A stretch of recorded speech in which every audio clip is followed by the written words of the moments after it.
We knew that there would be AI involved in the elections this year, but what we didn't know was that we would see actual AI candidates running for office.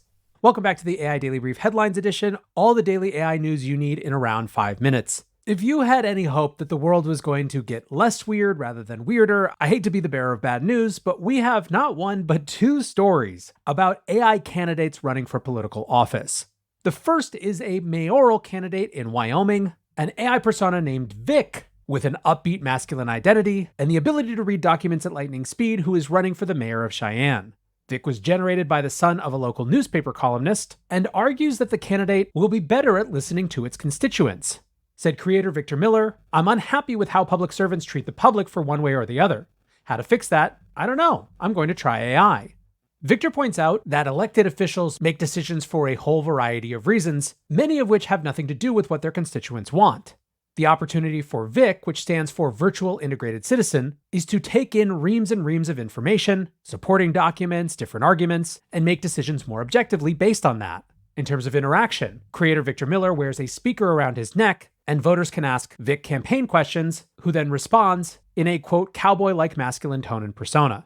County officials are currently investigating whether Vic can legally appear on the ballot, but it seems like they're actually trying. Meanwhile, this is not the only AI-powered candidate running for office right now. Over in the UK, an AI candidate named AI Steve is running for parliament.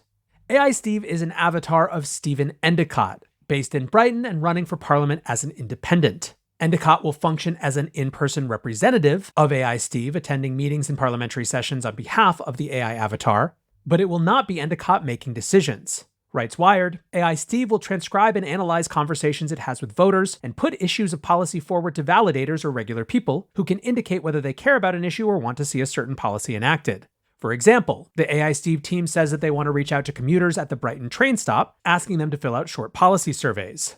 Wired writes, while Endicott says that he expects his own opinions or policy preferences may differ from those of AI Steve at some point, he says he is committed to voting in line with the constituent preferences as expressed through AI Steve. Says Endicott, surely in a democracy, it's what your constituents want. I know that it sounds so obvious that a politician should be told what to do by his constituents, and if he doesn't like it, tough luck. Get out of the job. Lest you think that this is some crazy out there opinion, Joe Rogan talked about this on a show earlier this year as well, saying that he would actually be probably in favor of an AI president for these exact reasons. That if something really could take in all the information about a different situation and make an informed, objective decision based on that, he'd be for it. Point being, these things may seem like novelties now, but they may get a lot more normal a lot faster than you would think.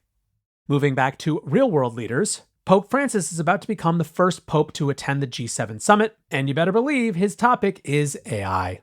The Pope, you might remember, got unintentionally involved with AI last year when an image of Pope Francis wearing a white puffer jacket went viral. CNN Business writes, however, that the 87-year-old pontiff is determined to use the soft power of his office at the G7 to try to ensure that the development of AI serves humanity and does not turn into a 21st century Frankenstein's monster.